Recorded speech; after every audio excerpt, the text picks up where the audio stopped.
Baik, Assalamualaikum Bu ya. Waalaikumsalam. Waalaikumsalam warahmatullah.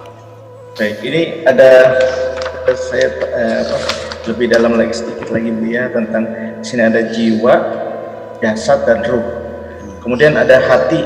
Hati itu ada hati jasmani, hati rohaniah. Lebih rinci lagi Bu ya penjelasannya. Terima kasih.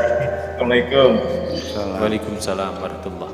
Iya, jiwa, sadar, hati dan ruhani ini Bu ya. Ya. Ini dalam bahasa Arab variasinya banyak banget ya. Ada ihsas, ada domir, ada fuad, ada qalb. Banyak banget ini. Apalagi? Ada lagi apalagi? Asy'ur.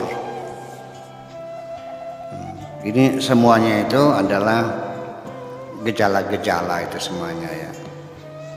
Ada fuad, ada qalbun, ada syuur, ada dhamirun, ada ihsas, kita ada jiwa, ada rasa, ada apa semacam sanubari, ya ada hati. Sesungguhnya adalah satu. Intinya yang itu adalah roh sendiri. Nah, yang menghidupkan hati, menghidupkan rasa itu semuanya roh. Panca indera itu karena ada roh, jadi ada energi yang seperti energi. Jadi kalau satu energi, satu materi yang tidak punya massa, kan namanya partikel elementer, nggak punya massa seperti foton itu ini. Yang hakikat daripada apalagi itu roh ya, dari sisi fisika partikel saja masih terlalu banyak kita memahami partikel-partikel elementer yang tidak bermassa itu sendiri. Kita hanya memahami gejala-gejalanya saja. Nah, oleh karena itu nanti pada akhirnya yang namanya hati ini panca indera kita melihat, hati bisa melihat, bisa tercover oleh hati. Telinga mendengar pakai apa? Pakai telinga kan? Hati juga bisa mendengar.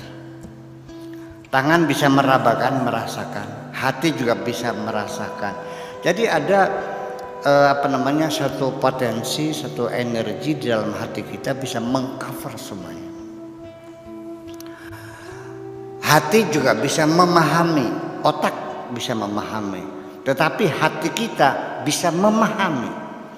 Ya, walahum qulubun la yafqahuna biha. Mereka punya hati tapi tidak bisa memahami. Ya, karena tidak di ini. Lahum qulubun la yasma'un wa lahum adhanun la yasma'una biha. Mereka punya telinga tapi tidak bisa mendengar. Jadi justru malah panca indera kita ini bisa macet. Yang tidak pernah berbohong itu adalah hati kita.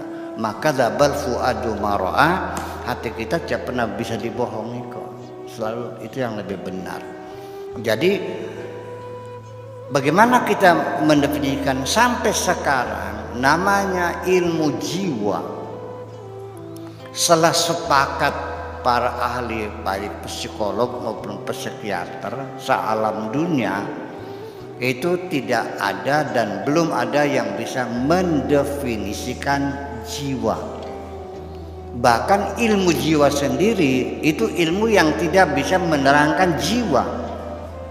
Yang diterangkan adalah gejala-gejalanya saja. Roh juga tidak bisa kita tangkap, tidak bisa kita lihat dengan mikroskop, nggak ada. Tetapi gejala-gejalanya bisa kita lihat. Kita bisa bergerak, kita marah, kita melihat, kita mendengar, kita jatuh cinta dan sebagainya. Oh, berarti Anda ini di dalam diri Anda ada roh di dalamnya. Tapi mana rohnya tidak akan bisa dilihat dengan mikroskop. Ya kan begitu. Kalau partikel elementer memang tidak bermassa, tetapi kan bisa dilihat dengan mikroskop yang super canggih, bisa kelihatan. Bahkan foton sendiri di dalam itu ada quark, itu bisa terlihat juga. Ya, sekalipun tidak bisa dengan mata telanjang, tapi bisa terlihat. Kalau roh sama sekali dengan mikroskop apapun tidak akan bisa dilihat. Yang bisa hanya gejala-gejalanya saja.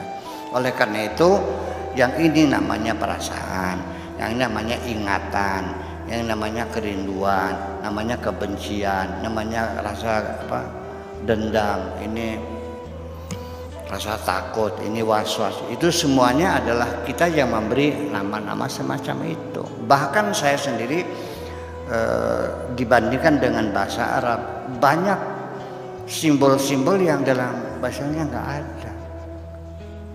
Cemas, gundah gulana, merana, pilu, sengsara, apalagi ratusan loh. Ya itu tidak ada, kita istilahnya belum kita ada semacam itu. Jadi artinya bahwa kita jangan memaksakan harus tahu seperti apa. Yang penting kita cukup dengan indikator-indikatornya saja. Ilmu pengetahuan yang kita bangun di dunia ini adalah tidak mesti secara langsung, secara physically kita lihat materinya. Bahkan kebanyakan ilmu pengetahuan kita bangun berdasarkan paradigma. Hanya menyusun premis-premis, menguji setiap premis dan menyusunnya sampai pada satu konklusi atau kesimpulan. Kita tidak pernah melihatnya materi itu. Dan kita jangan memaksa harus. Begitu kita melihat ada asap, sudah kita yakini berarti di situ ada apa. Kita yakin ada apa. Mana buktinya? Saya melihat asap. Tetapi enggak melihat asap. Enggak, ya enggak mesti harus. Terlalu banyak kita. Anda dulu pernah enggak merasa gelap gulita dalam perut ibu? Enggak kan? Kita enggak melihatnya kan? Tapi yakin enggak? Iya. Karena ketika Anda sudah dewasa, Anda melihat bagaimana bayi dilahirkan, bagaimana sebesar apa perut ibu dan sebagainya. Kalau orang itu IQ-nya berapa? Mungkin IQ juga nggak bisa dibuka, dihitung seperti hitung matematika 1, 2, 3 ngitung biting, ya kan?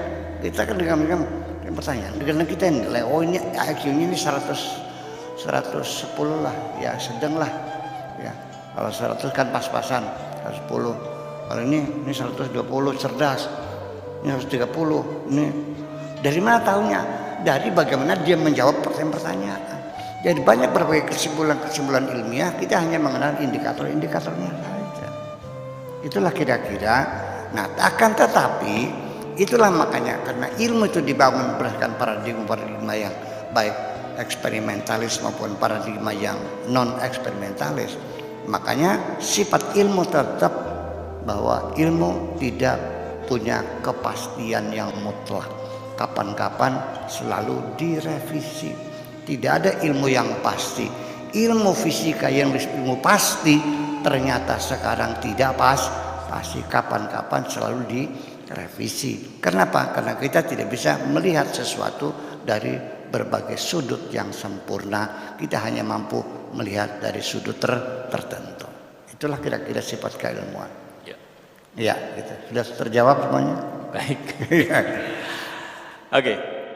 Ya Rasulullah,